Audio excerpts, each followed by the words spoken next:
The New York Knicks are your Eastern Conference champions, and the Knicks are on their way to the NBA Finals for the first time since 1999. Here's where things stand. They now await their opponent, the Thunder, the Spurs. They're all tied up in the West at 1 game apiece as we welcome you one more time from Cleveland to NBA Today. I'm with the Burgundy Bros here.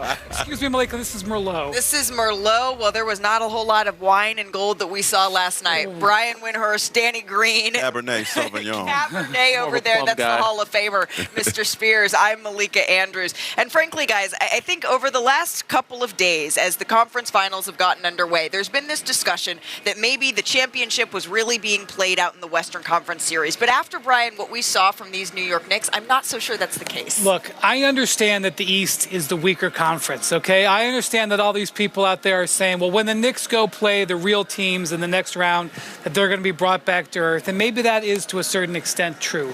But let me tell you something. This team winning by this many points, this many games in a row is unprecedented. This is an excellent team. This is a great team. Yes, they absolutely can win 4 more games. They will be the underdogs. How much of an underdog will they be? Well, let's see who's standing upright when they get to the finals next week and who that is. And they will, the Western Conference champ will be favored. But you do not win 11 games in a row by 260 some odd points without having a chance to win the championship. The way they're playing together, they're going to be healthy, they're going to be rested, they're going to have a great home court advantage. Absolutely, the Knicks could be on the verge of doing their first, something they haven't done in almost 60 years. And you know what? The city is going to be on fire if that's something that happens. Danny, what was your biggest takeaway from watching last night's Game 4? I mean, just the ball movement. Like, I've seen the beautiful game happen in San Antonio. I've seen it happen in Golden State. But the New York Knicks are actually playing together. They're moving the ball. They have depth. Their bench is playing. They're sharing. They're getting active defensively and, on a string. So, odd transition. Even when they don't get stops. Cat's getting the ball. He's involved in offense, not just starting the half court, but in the full court. He's pushing the break. Josh Hart gets it, push the break. OG Anunoby, strong finish at the rim. Dunking everybody after a hamstring injury, still looking fresh and young. And you got, ball movement here. Jalen Brunson involved in action. Little swing, get off the ball quick. Juice kicks, driving kick, basketball. Look, that's hard to guard because they don't know what they're doing. How do you guard something when the team doesn't know what they're doing offensively? They're moving the ball, finding each other. Jalen Brunson knocking down shots. Mikal Bridges, Deuce McBride, Shamet only missed one. They're hitting shots at a high clip because they're getting uncontested shots because of the ball movement. So it's beautiful to see. And like Wendy said, I don't know. Those teams out west are really good, and I love my Spurs. But the way they're playing right now, I think they could be champions this year. A shout out to Mike Brown, right? I mean, Wendy knows he was with him. He used to be in this place in 2008, took the team to the finals. Obviously, things didn't go that well against your old Spurs. And then from there, it was a rocky head coaching road, going to replace Phil Jackson, losing that job, going to Sacramento. Actually got fired again by the Cavaliers, got fired twice by the Cavs, goes to Sacramento, turns them around, light the beam, and then they let him go on the way to the airport. Very, very embarrassing. And I know Mike, he works, and this so diligently to prepare. And when the job got open with the Knicks, he studied film, he studied the team, and he showed them that he was prepared for this job that he ultimately got. And that's very, very hard to fill Tibbs' shoes, to do that. And he not only did that, but he took them to the finals for the first time since '99. And you guys know this in the first round, and Wendy, you probably heard some stuff like this. When the Knicks were down 2-1, there were rumblings about Mike. Could Mike be in trouble? And ultimately, they figured it out and went on a long run, and he's the toast of the town. And I can only imagine it's like a Disney movie if he could get them to win a championship for the first time since '73. For those that don't know Mike, he's very well prepared. He's an OCD kind of guy. He used to come in film sessions and fix the TV a right direction. And one time we surprised him for his birthday. It threw him out of his rhythm so much he canceled practice. Like, he's such an in-rhythm guy. He's really big on ironing. He likes to iron his shirts before the games. And I will say, Dan Gilbert from the Cavs has fired Mike Brown 2 times. Okay? You don't think Mike... He did it in his house. You don't think... not on the way to the airport. You don't think that he enjoyed being able to beat them? Yeah. Right. Going down memory lane, I was going down memory lane a little bit last night, Malika. So was the entire New York Knicks fan base. They had to go way down memory lane. A little less for me. As I was watching Landry Shamet literally hit everything. He was 11 of 12. I haven't seen a guy this hot in the playoff series since that gentleman right there, Danny Green. 2000, what was it, 2014? 13 was the outcome. 2013 finals. Yeah. This guy could not miss. I remember, what'd you go, like 11 of 13 or something like that? I hit a good couple early on. I got hot early. Man, speak your truth, man. Yeah, it was good. I was so locked into the series. Speak your truth. And when I was watching Landry this series, I was like, he's having a historic run. He's looking like just Steph Curry, like myself, and like those type of moments. Game 6 Clay, like we've seen certain shooters get hot. Right. Shaman had a series that he only missed 1 3-pointer from the 11 of 12. Series. That's incredible. He was 1 of 4 on 2s and 11 of 12 on 3s. Incredible. And you're just seeing right now a New York Knicks team that is entirely and totally together and on a string. The stats back it up. We haven't really seen dominance like we have seen here from the New York Knicks. There is reason here for Knicks fans to be excited. So let's go behind those numbers a little bit here. They haven't just won 11 straight games, as Brian mentioned. They've done it in dominant fashion. They've outscored their opponents by 262 during that win streak. That's the best scoring differential over an 11-game span in NBA history. That's regular season and playoffs. And the Knicks, they've been at their best in closeout games. They became the first team with 3 series-clinching wins by at least 30 points within a single postseason in NBA history. And this series, it's not even really been close, right? The Knicks, they went on that huge run at the end of Game 1. And since then, they became the first team in NBA history to win all 4 games in the round before the finals by double digits. So they've really been cruising here in these conference finals. As for their next opponent, the Knicks, let's just take a look at how they did in the regular season here against both the Spurs and the Oklahoma City Thunder. The Knicks, they won 2 of 3 against the Spurs. That does include the regular season. And also remember, we saw these 2 teams in the in-season tournament title game. They won that one by over 11 points. They did, though, like many teams around the league, they lost both games to OKC, and they scored just 100 points per game, the second fewest against any opponent. But who is going to be healthy for OKC if they do make it past the Knicks? Well, that is a question for our Shams Charania. So, Shams, we know that A.J. Mitchell has already been ruled out for this all-important Game 5 tonight. What do we know about Jalen Williams here? Malika, the Oklahoma City Thunder are continuing to evaluate Jalen Williams on a day-by-day basis. But the reality of the situation is the Thunder have now listed Jalen Williams as questionable with not just hamstring soreness, but a hamstring strain. That's the second strain to the same hamstring in just under a 1-month span. And so these injuries are typically measured in weeks and not really just days, particularly on a re-aggravation. So this is a sensitive, tricky, reoccurring hamstring issue that Jalen Williams has been dealing with. He did do some more movement warm-ups before Game 4, and I am told he's progressing, doing a little bit more basketball activity, but we'll see how that factors in tonight and tomorrow. Yeah, Shams, I did think it was interesting that the team changed the designation from hamstring soreness to hamstring strain. It's something that a lot of us wondered, maybe even suspected, but the team actually saying that I do think is interesting. Thank you very much for that insight, Shams. We'll be checking back in with you as we learn maybe a little bit more here. But Brian, knowing that J-Dub is questionable for this game, they already struggled without A.J. Mitchell and not being able to take some of that ball handling relief away from Shea. How do you expect that to affect game? Look, I can answer this question 2 ways. Okay, I can break down how maybe they could have Cason Wallace be a little bit more involved. Cason Wallace has had games in the regular season where he's had more than 10 assists. I could break down where they could maybe put the ball in Alex Caruso's hands a little bit to take away some of the pressure from Shea. But let's be honest. This is Game 5 of a 2-2 playoff series. Yep. Shea is an MVP, Finals MVP, 2-time MVP. They need Shea Gilgeous-Alexander to be absolutely great tonight. And it's not going to be easy. It's not going to be a matter of him just forcing it and putting up shots, because you know that the Spurs have really been working on double-teaming him and trying to force the ball at his hands. But bottom line, if you want to win multiple championships and you're going to be a great player, you're going to be a first-ballot Hall of Famer, this is a type of time where you deliver a big-time game. It's got to be Shea tonight. Yeah, I mean, for me, it's also their defense. They got to take care of the ball. Shea has to take care of the ball, limit the turnovers. That's what lost them the game. But if they can get easier offense with their defense, deflections, turn San Antonio over, that's how they won those other games. San Antonio was averaging 21, 22 turnovers a game. If they can get back to that and get some transition baskets where Jared McCain gets some threes, Jalen Williams gets some threes, Cason Wallace, Alex Caruso, it'll help their offense, because without those 2 other guys giving them some creativity or like creating shots for them, it's going to be very difficult for SGA just to carry that weight by himself offensively.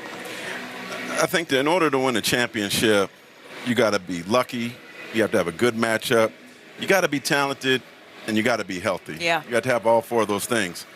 And as great as Shea is, and I know he has a cape somewhere in him, this might just be way too much to overcome.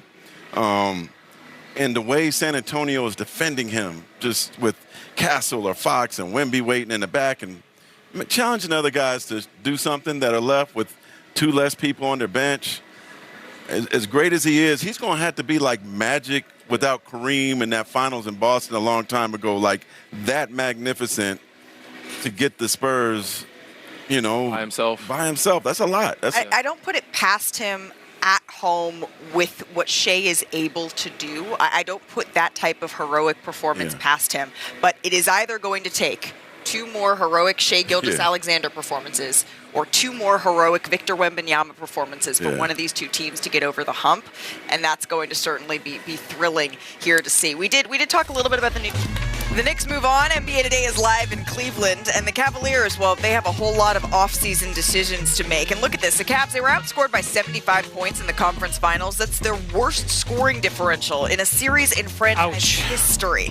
Yeah, they went 8-10 this postseason, the worst record by any team to reach the conference finals since the 1982 Spurs. It's hard to be outscored by that many points in a 4 best of 7. But the questions begin here, Brian, which brings us to our developing story out of Cleveland. And for more, we welcome back in our senior insider, Shams Charania. Shams, what do you got? Malika, sources tell me that Kenny Atkinson will return as head coach of the Cleveland Cavaliers for his 3rd season. His job is safe. Over his first 2 years as coach of the Cavaliers, he's had a franchise best win percentage of over 70%. The end was ugly, though. It was a sweep, 4-0 to the Cavs, or to the Knicks, I should say. But year-over-year growth for the Cavs. 2nd round last season, coach of the year for Kenny Atkinson, the conference finals this year, and he's got the support of Donovan Mitchell and James Harden. And this is the first conference finals for the Cavaliers without a LeBron James-led team in 34 years. So there's a lot for the Cavaliers to deconstruct now over the coming days and weeks. I expect the Cavaliers front office to be opportunistic with potential roster upgrades this offseason.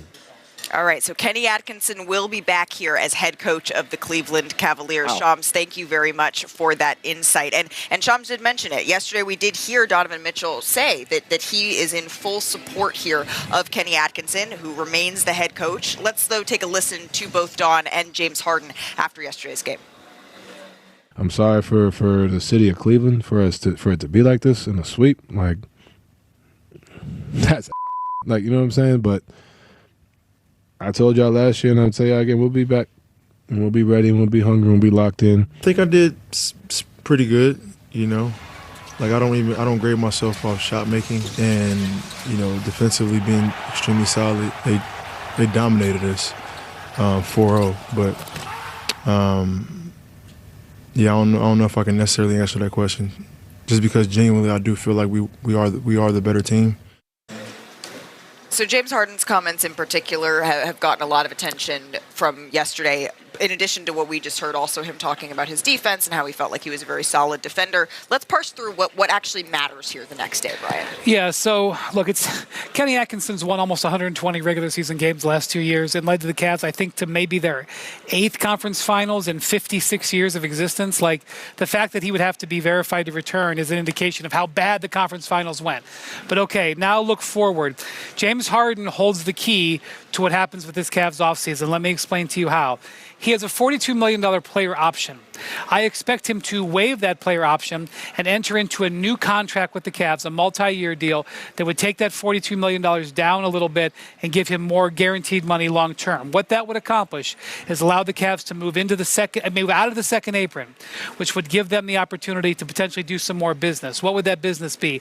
Well, now here's where it gets complicated because there's several different pathways they could go. Look, the Knicks a year ago made the conference finals, and they said, we believe in this team, and we're going to bring them back, and we're going to ride it again. And look what happened. They're in the finals. The difference was the Knicks team were very impressive in the playoffs last year, upsetting the Boston Celtics.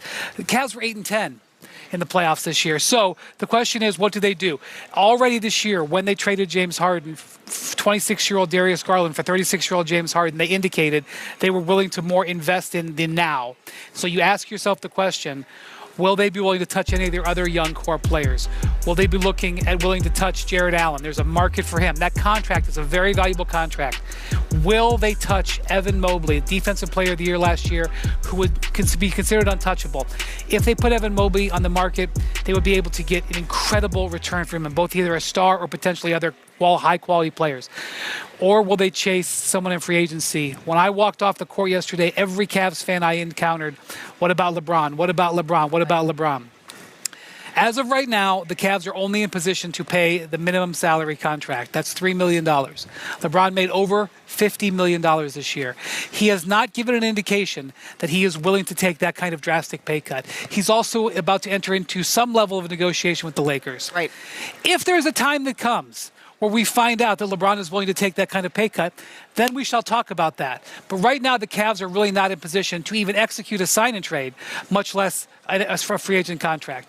If LeBron indicates to them, I really, really want to come to Cleveland, then we could see some action. But right now, I think it's wait and see. All right, so LeBron James, for right now, that's not the conversation that's happening. But the conversation that is going to be happening, if not really having already started to happen, when they traded for James Harden, is it your understanding, Brian, that there was some sort of understanding? And James was pretty transparent on this last night. He said he's 100% will be back. So, and he will get more guaranteed money, but by taking his number down, he'll give the Cavs a little bit of flexibility. And even if they want to keep this roster together, which I frankly don't expect, I expect them to make some significant changes to it. They have some free agents they need to sign, their own free agents. Dean Wade, for example, started the bulk of this playoffs as a free agent. So, but I expect the Cavs to be mulling over. Like, I don't think you will be long before you start to hear Cavs attached to Giannis Antetokounmpo. Would they consider entering that market? You know, if they put Evan Mobley on the table, as hard as that would be, Evan Mobley is in his mid-20s. When they drafted Evan Mobley, they drafted him to be another Giannis. What if they could turn him into Giannis with Harden and Donovan Mitchell on the roster? They have not crossed that bridge yet, but that is something that they may have to consider, especially as we lead up to the draft and the Bucks get serious about listening to offers for Giannis. Right, because remember, that is what the Milwaukee Bucks ownership has said. They have said that they want to have some sort of understanding of what their path forward is going to be in place by the time the draft rolls around, and that's just a couple of weeks away. Mark, I know you spoke to both James Harden. Yeah. You spoke to Donovan Mitchell. What are they hoping this roster is going to look like a couple of months from now? Well, Donovan told me this morning that he definitely wants it to be with him on it. He's like, stop the speculation. I want to come back. I'm going to work on getting that next deal. One thing that stood out to me was he woke up this morning saying, damn, what am I doing? What am I doing now? He felt lost. He felt clueless. He was embarrassed, he told me, for being swept. And then he said, I'm getting ready for 19 weeks from now. He had a Mets hat on, obviously connected to his father with the Mets, but it was, like, dang, I got this New York hat on. Already going back. And he's flying back today to New York, to the New York City area, where he knows when he walks outside, he's going to see people with Knicks jerseys on. He said, the guy that makes my sandwich is a Knicks fan. The kids at my camps are Knicks fan. He can't hide and get away from it. But Coco Jones, his fiance, she's going to be at the Miami Black Film Festival soon. So maybe he just needs to get away and go to Miami. But his first stop, no, he's very eager. His house must be amazing. I guess. He's eager to go back there and deal with the. What's harder, dealing with a sweep or being a Mets fan? Well, I don't think, though, the way that we saw Donovan Mitchell come out of Game 4, I'm not going to pin this squarely on the way that he was playing.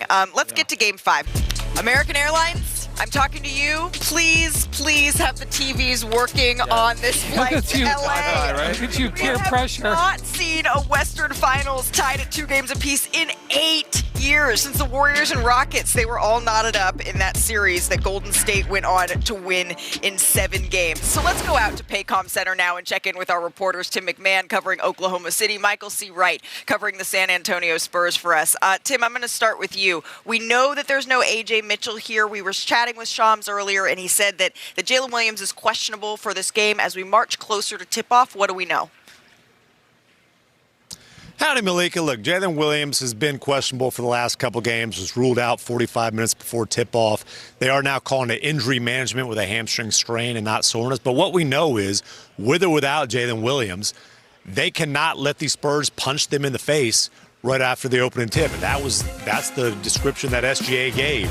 They punched us in the face early. They're able to respond in Game 3, not in Game 4. And look, when you're talking about the Spurs overwhelming OKC with physicality. That really starts with Stephon Castle on Shai Gilgeous-Alexander.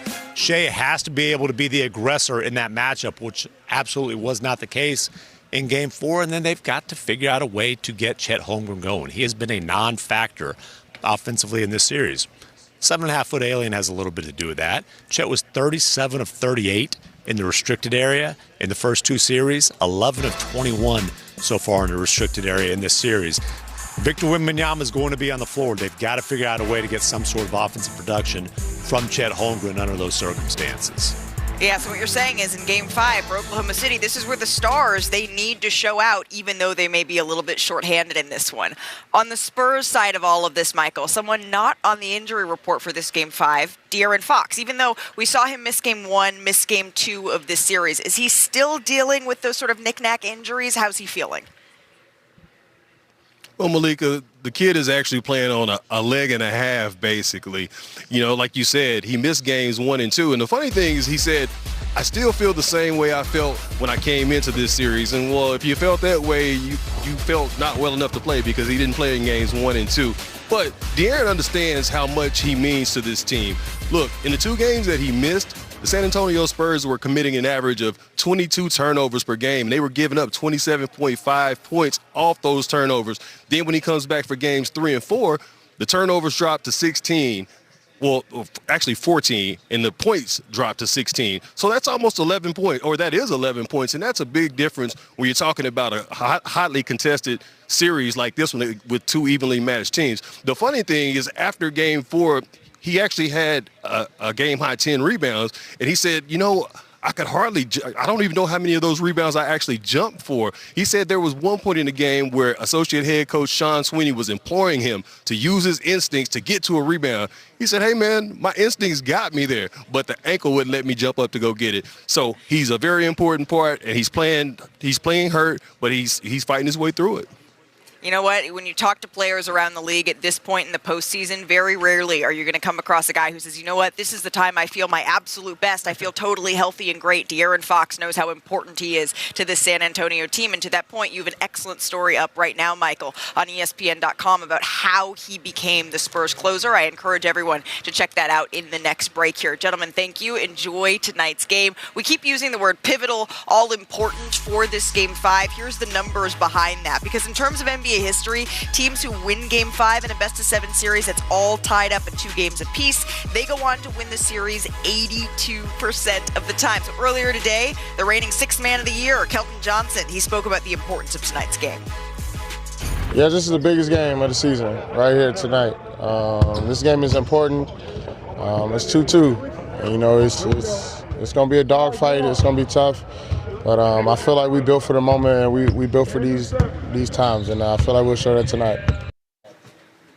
Certainly San Antonio feels like they're coming into this one with momentum. We heard Tim talk about how important Chet Holmgren is. Yeah. Danny, the last couple of days I've been hearing you say it needs to be Chet time. Yeah, I mean, he's all NBA guy, right? We talk about Jalen Duren. He's the same. Like, there's no excuse. This is playoff time. You cannot let your production go down that much. So for him, he just has to be active too. Like I talked about Wemby. He is very much similar to a Wemby. He's not the same character or same stature of Wemby, but he's 7'2", can space the floor, knock down threes, move it out the ball, see when your guy goes to double, space the floor some, give your team an opportunity, get to the offensive glass. You got to go and be active. So these are the small things that he can make adjustments to. Staying in the dunker, work in the dunker area. These are the minutes you also got to take advantage of. Wemby's off the floor. You got Cornette. So when you see Shai going to the basket, follow behind him. Put yourself in position. Make these finishes at the rim. Dunk the ball.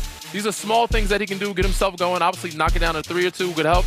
But he has to be more active. He has to be more aggressive. And he has to look for his shot and help SGA, because a lot is on SGA and his playmaking. Chet has to be the guy. And that's really, Wendy, what it comes down to. They have to figure out a way to relieve some of this pressure on SGA. Yeah, they've got to have a bit of a different offensive plan. You know, there are some other guards that they have who can be creators. Cason Wallace had performances this year when A.J. Mitchell and Jalen Williams were out where he filled this exact role. Okay, it wasn't 2-2 in the finals, or in the conference finals, but that's why you have those games and do that. And then you also need to look at potentially other guys on their roster who can handle the ball a little bit, including Alex Caruso. You want to be able to generate a couple of easy baskets, easy looks that can take some pressure off of Chet, and pressure off of Shai and pressure off of Chet. One thing I'm excited about these Spurs is they're not supposed to be here. This is supposed to be a learning experience, right? They haven't been in the playoffs since 2019, and the Spurs on their jersey is what is supposed to be intimidating, not them. But talking to R.C. Buford before the series started, he was like, why not us now? And this team is in a position, even as young as they are, even though they haven't taken any lumps and Wemby hasn't been punched in the playoffs, to get to the finals and play the Knicks. I was going to say, don't tell Wemby that they weren't expected to be here, because I think Victor has had every expectation. I could not be more excited for this game. It's going to bring the heat, so I guess it's time for Heat Check as we stay in this one. Danny, start us off here. It's brought to you by DraftKings Sportsbook. Yeah, I mean, to start the game, it's always been Wemby for me, and certain guys like Jared McCain and others. I got Wemby over 14.5 rebounds. When he's active, and this is a pivotal game, I expect him to be. He's demonstrative, getting his own rebounds and putbacks. He's getting 10, 12 plus force rebounds. We need a role player night. I know we saw Keldon Johnson talk, but we need him to step up. But Julian Champagne's my guy. I think he needs 2 or 3 more threes made. And if he does that, it'll open up the floor for these other guys. And on the other side of it, they're going to double check. They're going to double SGA, right? So he's got to find a way to facilitate, and these guys got to make more shots. So if SGA is aggressive like I know he is, he's going to score, but he's going to need his teammates to help him. So he's going to facilitate. He's going to find those guys. I have him over 8 assists for tonight's game as well. You know it's serious when Danny starts saying we about San Antonio. $10 is going to win you 34 big ones in this one. On DraftKings Sportsbook, all customers can get a profit boost every day of the NBA playoffs. They haven't just been good. They haven't just been dominant. The Knicks have been completely unstoppable. Knicks fans, for the first time in 27 years, the New York Knicks are going to the NBA Finals. One more time. It's pandemonium. It's euphoria. It's nothing but New York joy. Oh, what a time to be in New York City. Hey, it's a dream come true, baby. Long time coming. Hell yeah. And the way they've played lately, it is impossible to dream too big about what this team could accomplish. Every single one of the guys on the team has sacrificed. Every single one of the guys believe in each other and the process, and they all hold me and each other accountable. Just a heck of a group. The winner of the Larry Bird Trophy, the 2026 Eastern Conference Finals Most Valuable Player by unanimous decision, Jalen Brunson. They give me the confidence. They let me be me. I think most importantly, we all believe in each other. Oh, we on to the finals. It's great, but a lot more work to do. We're going to enjoy this one tonight, have a bunch of fun with our families, and I'm excited to get back in the gym tomorrow. It's going to be fun. I love Timmy Chalamet being in like the family photos here. But the New York Knicks, they're headed to the NBA Finals, and what a journey it's been. I mean, look at us partying. I think Spike still has that video. Yes, and he still has the goatee. It has been a long drought here for New York Knicks fans. Look at this. The last time that they were in the finals, some pop culture trivia for you. Believe by Cher, that was number 1. Exactly. Who Wants to Be a Millionaire? Allen Iverson was number 4. Young Mr. Spears was just getting started covering the NBA. And since that glorious season, the Knicks, they have been through it. They have had 14 different head coaches during that time. Yes. Oh, no, they did Raymond Felton. Yeah, and that included having 6 different coaches in the 2010s alone here. Then, look, they've had 18 different starting point guards since that finals.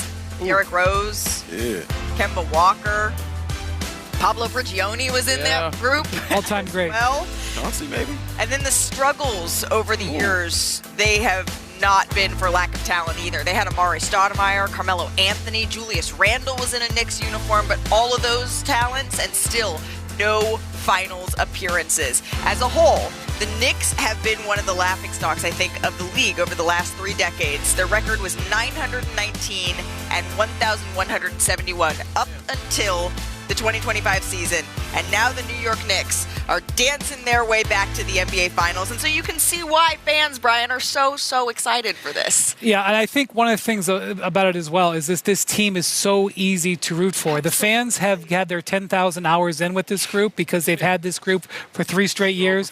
They've watched them have these comebacks. They've watched them have failures. They've watched them miss opportunities. Yeah. And so now, you say I like how you call him Timmy Chalamet. You say Tim Chalamet has like been part of their whole, the whole thing. They've been all part of this family, and I think it's a really unique experience. And that's what I got to tell you. Every video that I see, every celebration that I see of the New York Knicks, I love watching it because this is ultimately what sports is all about. It's about bringing people, it's about bringing sometimes strangers together despite all of our differences on common ground. And so that's why the videos of everyone climbing the street poles in New York City, dancing all over the place, I'm enjoying every single one of them. But there's one fan in particular that it was really, really special to see their reaction, and that is Mitch and Hannah. They were friends of our show. We shared with you their story just a couple of weeks ago, but on the verge of the New York Knicks being back now in the NBA Finals, it's Game 5 is tonight in Oklahoma City, and I know that we cannot wait. We've spent a lot of time, gentlemen, talking about Shai Gilgeous-Alexander, but we also know that if the Spurs want to win, it's going to be behind Victor Wembanyama. I have some numbers for you here, Brian, all right?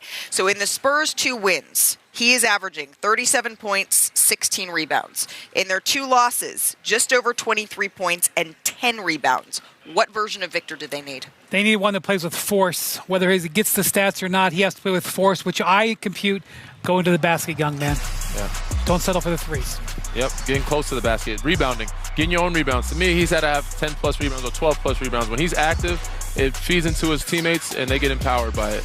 My boy Chef Andrew Black is cooking a Jamaican meal for the Spurs after the game, and I think it might be a celebratory meal for him. Okay. So do you believe that the winner of Game 5, Danny, is going to win this series? I do, and I'm picking the Spurs.